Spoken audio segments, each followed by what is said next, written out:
Hello everyone, welcome to another session as part of Leicester College online lockdown. Thank you to everyone who's joined so far on these live broadcasts. I hope you've been finding them useful. And this week we are joined with the apprenticeship team who are going to be talking to you about some of the commonly asked questions that we get around apprenticeships and what it entails studying an apprenticeship at Leicester College. So please also send in your questions as normal. So if you get questions during the presentation that you'd like answered at the end, please do comment on the broadcast and we'll do our best to answer them when the presentation's over. I'll hand you now over to Paresh, who's going to tell you a little bit about what they're going to talk about today.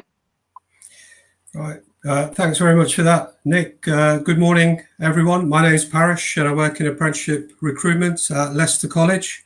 I'm going to be joined by Giles Holmes today, who's a senior account manager at Leicester College. So what I'll do, I'll go through this presentation with you briefly. Giles will join in at the end and then we'll take any questions. So if I can have the first slide, please.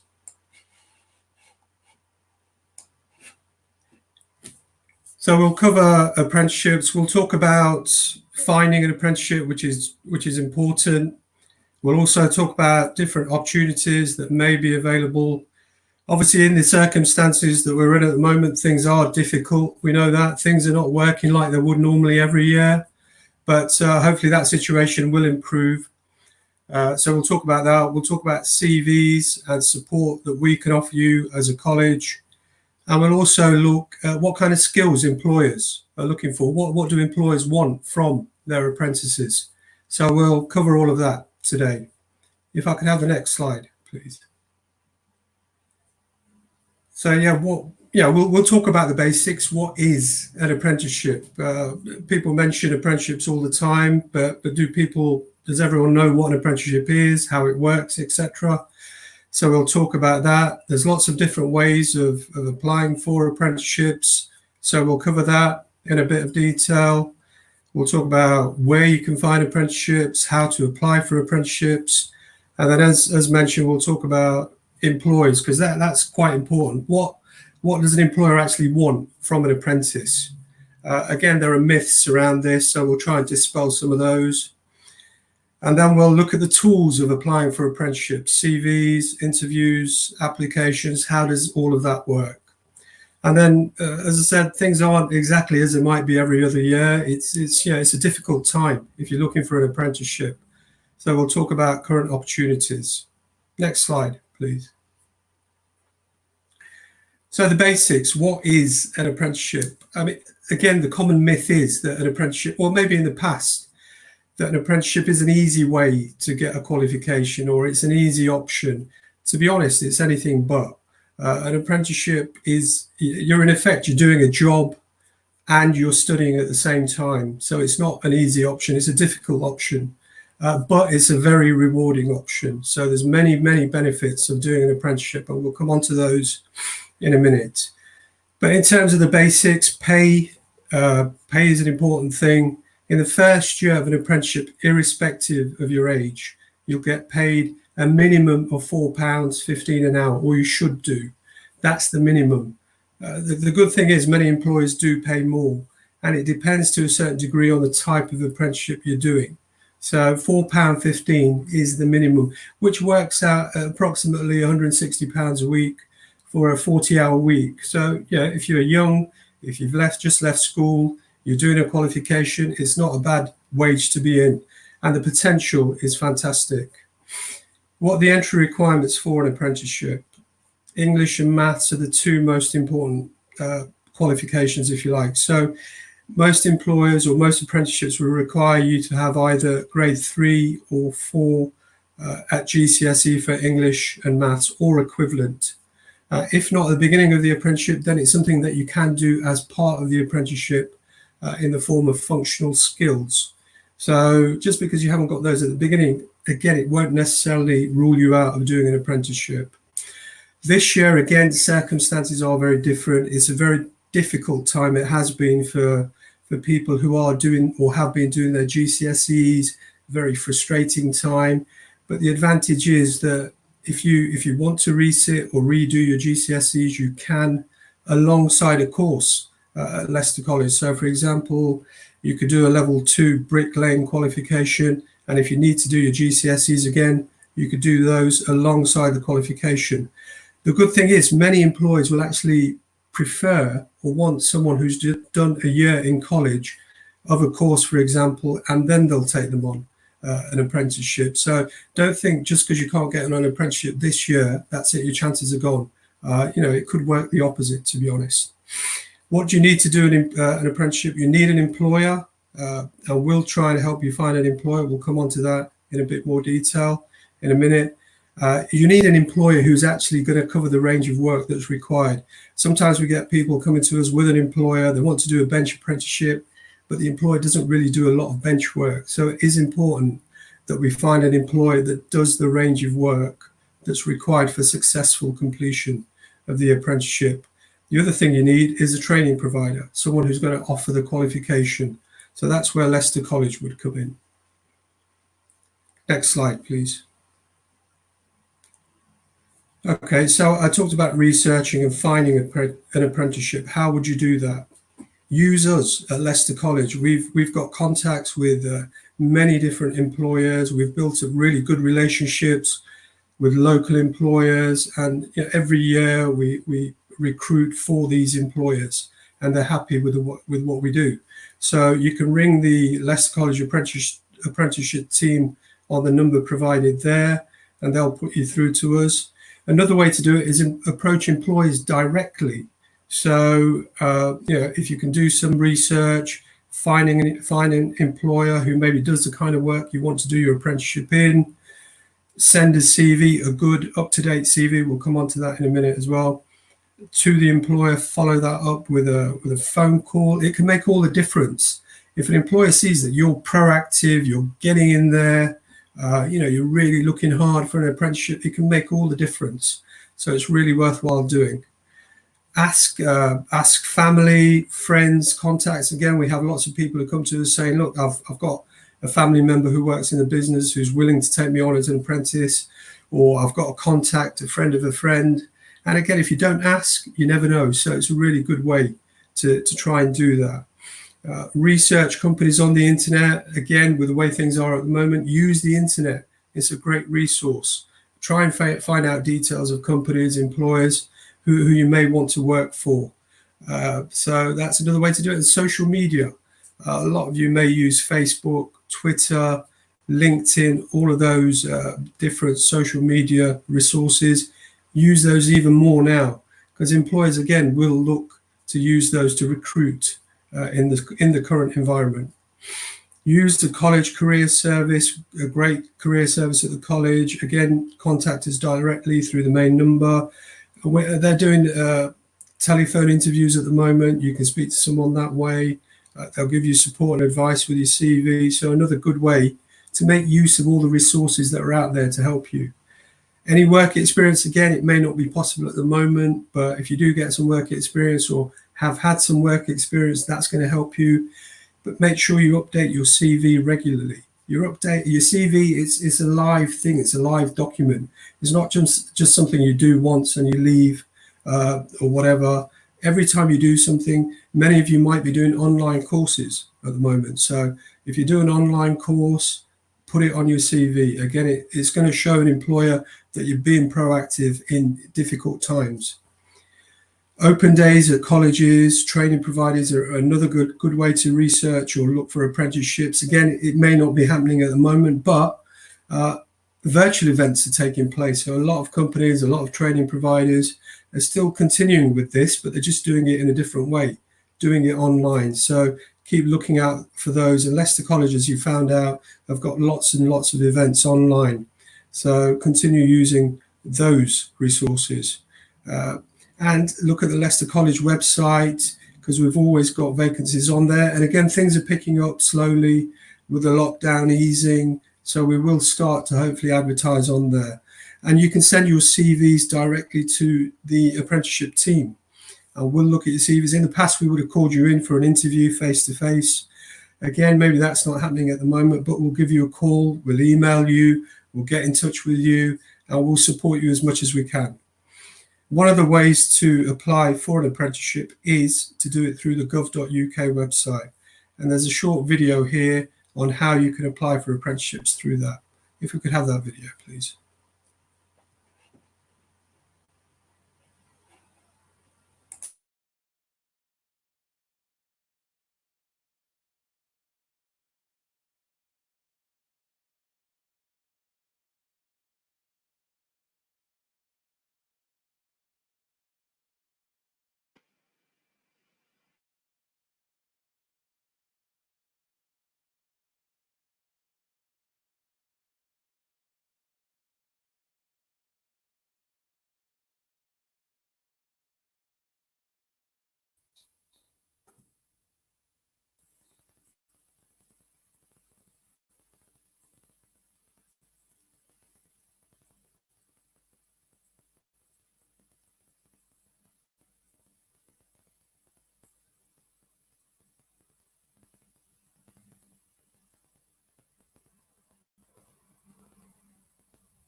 Hi everyone.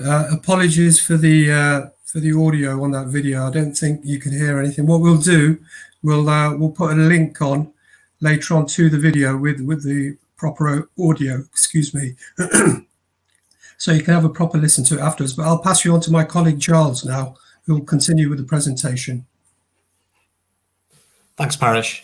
Yes, apologies around that. We'll get that sent out, as Parish said. In terms of the things I want to cover, really, the three key things around, I think Parish has already talked about this in some detail, what employers are looking for in an apprentice, in an application, tips around the application process, just one or two tips to build on from what Parish said, and also a little bit of detail about some of the employers we engage with to give you some confidence really around the quality of those employers, whether that's a small business or a large company, and the reasons they're sort of we engage with them and what they're looking for in terms of apprenticeships. As you can see there, Parish has talked a little bit about the CVs, and CVs are obviously your selling tool. They're the first point really to go with the application process that are key. and that support is there from the team, as we've outlined. CV should be short, no more than 2 sides of A4, clear, concise bullet points, and focused on yourself. So I is key, really. What have you done, as in I, rather than we did this, that type of thing. It's absolutely key that you can showcase yourself. Strong profile, obviously, is key. Relevant, don't waffle. Skills, experience, and qualifications, we've talked about already.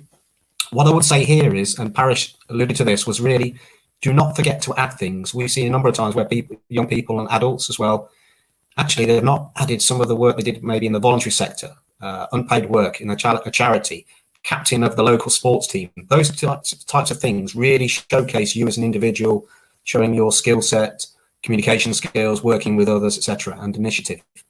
You'll also see on their professional email address, and we put that on there because we do find that's another one that can sometimes go against young people and adults with their applications. And we hear this a number of times where young people say, oh, I didn't realize that the employer sees my email address. It's on the CV. It's on your application form. You're applying for an apprenticeship. So always think an apprenticeship is a job. So the HR manager, the advisor, the learning development team at the employer, they see all of the detail, including your email address. So make sure you've got a professional looking email address. We can help with that if you need a new email address, that type of thing as well, and where you can sort of locate one. Detail, course content, and what you know about the employer. So really thinking about your CV and linking to that. This is more in the application around one thing we talked about is before you go to the interview, and if you are successful going to the interview, research the employer, as Parish said. What are their values, their visions? What are their key goals over the next 12 months? Have they got any exciting projects coming up? And if you can really show that and mention that in the interview during your actual discussion, it really shows your interest in the employer, and you'll be amazed how often employers suddenly look up and think, crikey, this person really is interested in the business, and suddenly that can be a big selling point. Double check spelling, of course, and grammar is key. Get a friend maybe to look at that, or of course Leicester College and our advisors, as Parish said. Support we've talked about. The careers team at the college, as Parish mentioned. CV help is there. You can make an appointment now over the phone. Online support we can offer now during this time. And any advice, of course, as well on any apprenticeships or any further training, that support is there. What I would also say to young people and adults is definitely make sure, if you've not done this already, go onto the government apprenticeship vacancy site, and we'll send the link out. Make sure you've registered on there and set up alerts. So you can set up alerts in terms of the apprenticeships you're interested in, the different types, and you'll get alerts as soon as those vacancies go live, as well as always looking on the Leicester College website, because as Parish said, although we've gone through obviously a very difficult time with COVID-19, we are now working with employers as the new normal sort of begins to kick in June, July. The great news is that employers are sort of coming back and saying, actually, we're going to need an apprentice. We're going to need maybe 2 apprentices to grow the business and support the business during this difficult period of time and also into the future.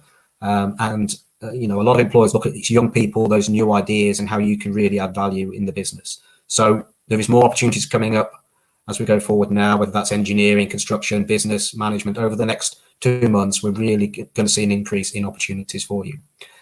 As you'll see at the bottom there, just a little note on some of the employers we do work with, just to give you a sort of idea.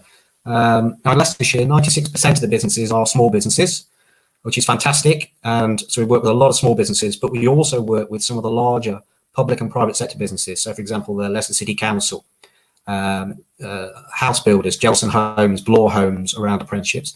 They're not necessarily always around construction. It can be around management, business, customer service, team leading, and also their University Hospitals Leicester. Obviously a key what they've been delivering over the last period of time in terms of supporting them with their apprenticeships for new and existing employees. And also, as I said, small businesses.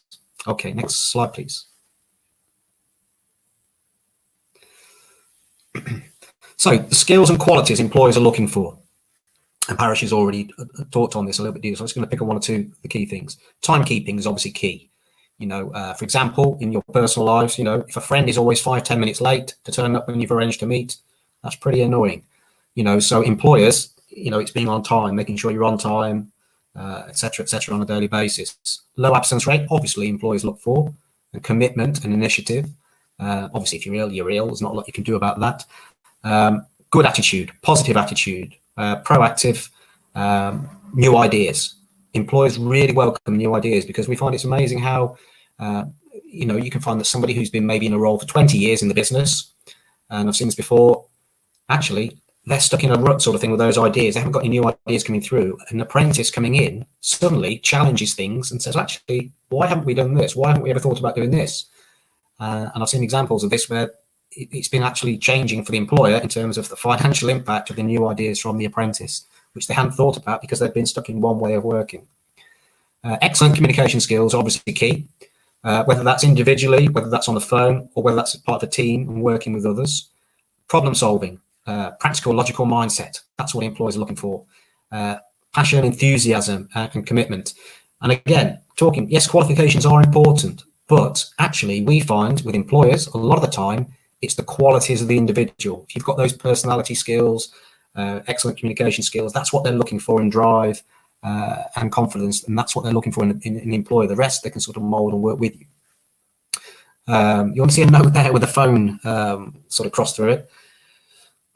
Not being on your mobile phone, that is a key thing, in the office, saving that for lunchtime. So it's just the etiquette of working in an office if you're in an office environment. Time management is obviously key, and planning. Apprenticeships, as Parish said, they are a job.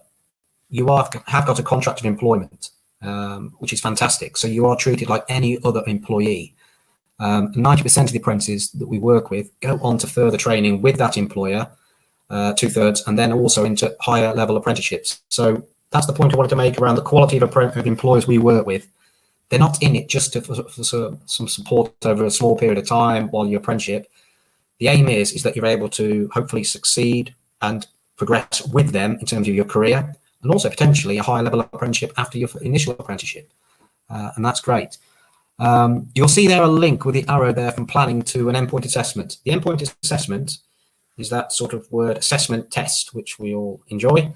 The great thing about the endpoint assessment with apprenticeships and the new apprenticeship standards, is that this endpoint assessment has been written by employers. It's fit for purpose. It's what employers want. And it really is a test to test out all the knowledge, skills, and behaviours you learn over the apprenticeship, which includes the practical elements in the job, but then the theory elements that the college training provider is delivering, like Leicester College, and how you apply the theory into the workplace in terms of your knowledge, skills, and behaviours on a daily basis.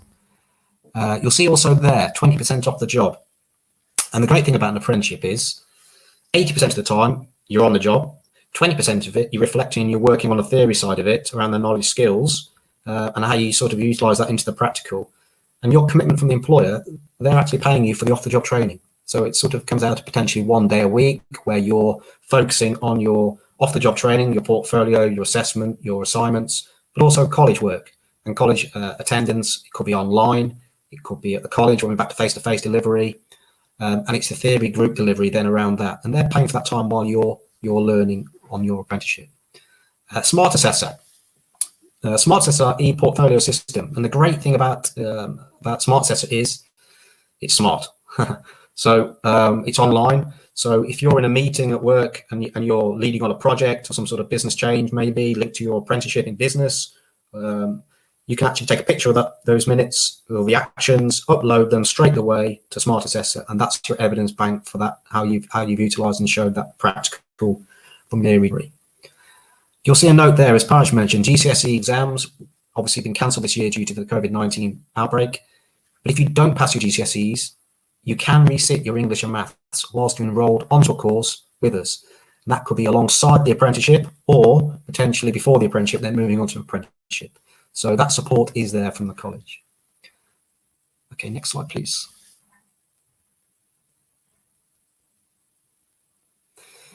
Final slide, really, just to focus on this. And as Parish mentioned there, now hiring. And that's really to say to you that we are working with employers at the minute, and there are going to be more opportunities coming up over the next period of time with employers. And they're very much looking to engage for September starts around apprenticeships. So the opportunities are definitely going to be there, and they are developing, and there'll be more opportunities coming up even during this period. The benefits of an apprenticeship: career progression, achieving your goals. We realise in any job, whether it's a young person or adult, first 6 months are absolutely key. And that's why with the employers we work with, they have very strong mentoring support in the workplace, the line manager, the right culture, But you've also got on the flip side the link to your individual trainer assessor at the college, who's there to support you, during that time around anything that you might be concerned about as you start on your apprenticeship journey. Fantastic opportunity. All of the apprenticeships now are from July called standards. And the great thing is with these new standards is they've been written by employers. They are fit for purpose, whether it's private, public sector, whether it's a small business or a large business. They are nationally recognised qualifications that you've got that are fit for purpose and to take you forward in your career development. Lifelong learning, and of course, and Parish touched on this earlier, the employers we work with, they look at how do they look at sort of the wages. Yes, £4.15 is the minimum wage, but a lot of the employers we work with are actually looking at higher level wages than that and progression. But do not think also the training, the cost of the training, they're investing in your future. They're paying for that training as well, which is part of the package. As you can see there, the contact for Leicester College, contact numbers for support, even during this time. And a link to the website as the new vacancies continue to go up over the next 2 or 3 months. I'm now going to hand over back to Nick. Yeah, brilliant. Thanks a lot for that presentation, guys. And hopefully everyone who's tuned in found that useful. Just to remind those who are looking to find out more about apprenticeships, as Giles just mentioned, the team are still working throughout lockdown. You can contact them on this email address below. If you also want to find out a bit more information about some of the things that were mentioned in the presentation, I'd recommend checking out the apprenticeships available on our website, and also just generally the Leicester College website, where you can find out more general information about apprenticeships. Thank you to everyone who's submitted questions. We've got a few that have come in, so we'll get to work on answering those now. Please do keep submitting stuff if you've got any comments or questions about what was mentioned in the presentation or anything around apprenticeships. Just comment on the broadcast and we will do our best to fit it in the time we've got left. So let's kick things off. The first question we have is from Victor, and it says, does degree apprenticeship equivalent to a uni degree? So yeah, I think he wants to know whether an apprenticeship will be equivalent to a degree. Is either of you okay to take that one? Yep, Parish. Yeah. In essence, a degree apprenticeship is equivalent to a university degree. It's a similar level of qualification, with the added bonus of depending on what sector it's in, that you've got the work experience that goes along with the apprenticeship. So absolutely, it is equivalent. Yeah. Brilliant. Cool. Thank you. Moving on to the next question. So we've got one from Tracy Ackroyd. She's looking into getting an apprenticeship with Leicester City Council. Have we got any advice on how she could go about doing that potentially? Okay. Yeah. Thanks for the question, Tracy. Yeah. We're working with Leicester City Council at the minute. Obviously with COVID-19, I think it's fair to say the focus has been both with the City Council and with all of our apprentices at the minute about how do we make sure that their existing apprentices are supported as much as possible. But we're starting to have discussions with the City Council now and be taking those forward over the next 4 to 6 weeks around what does it mean in terms of September, in terms of opportunities for new vacancies around apprenticeships with the City Council across a range of sectors. So absolutely, yeah, we're hopeful there'll be those opportunities. We're going to be working with the City Council around that. The City Council are currently doing some work to work out what it's going to look like in terms of September. Whether that's the same scale of numbers as the year before, we don't know at this stage, but we expect there will be some opportunities, whether that's construction, trades, or a range of other apprenticeships. So again, I think it's, as we said, just keeping an eye on the link on the website and the City Council's website as well as that develops over the next 2 or 3 months. I think we're also aware that with what's happened, September usually is our main intake for things like construction, engineering, etc. But we're looking at more flexible ways around. With some employers, it might be later in the year or even early in next year when those opportunities sort of kick off as well. So there'll be more opportunities, but I think it could be more of a steady stream this year. But yes, we're definitely hopeful there'll be opportunities. Brilliant. Thank you for that, Giles. I'm just going to keep going on the questions because we're around the 30-minute mark, so we'll do our best to try and answer all of these. The next question again is from Victor. It's kind of follow-up question. What's the maximum age for someone to go into an apprenticeship? And that's for all types of apprenticeship he's interested in there. Yeah. Okay. So I mean, in theory, there isn't a maximum age as such. In the past, apprenticeships were restricted to school leavers, to 18-year-olds. There was a period when 24 was the maximum age limit for apprenticeships, but now that's gone. At Leicester College, we've got we've got apprentices of all ages, to be honest, and it depends. With a more mature candidate, there are lots of benefits that employers value. So, there are things around the funding but we can discuss the details of those if the opportunities come up. But anyone really can apply for an apprenticeship.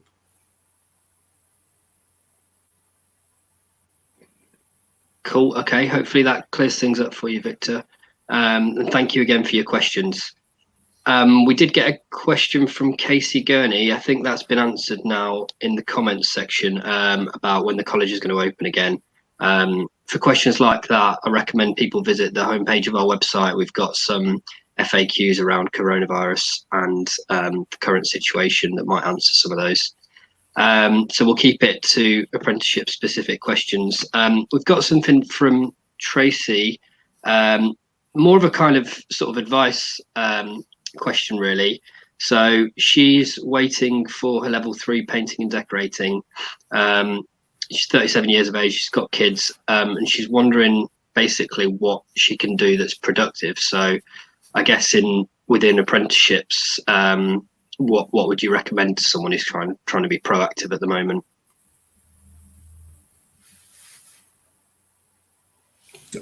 Yeah, so just to clarify, Tracy, when you say you're waiting for your level 3 painting, do you mean you're looking for an apprenticeship, or have you been doing the course? So that I'm not quite clear on that, but in terms of if you are looking for an apprenticeship, as mentioned earlier, it's a good idea to maybe start contacting some companies.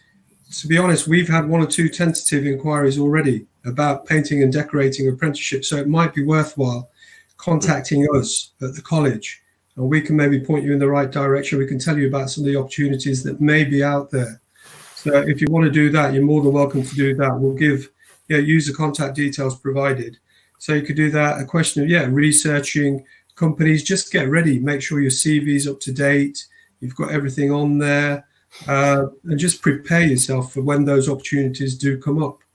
That's probably the best thing to do at the moment. I can appreciate it's going to be a frustrating time for a lot of people who are in a similar situation, just waiting for things to open up, for the lockdown to ease. But hopefully it will happen, and it's just a question of being prepared for when it does. I think just to add to that, I think absolutely right, Parish. I think CV. So as you said, Parish, the support we can give now around Tracy's CV is key. And Tracy's already probably doing this by the sound of it. It sounds like she's really proactive, making sure that she's looking registered on the apprenticeship website and looking on the Leicester College website. But definitely contacting the college now. In fact, it's Parish, it'll be yourself, won't it? Around support, and we can start helping with you. So yes, you're right. Painting and decorating just beginning to get some interest coming through.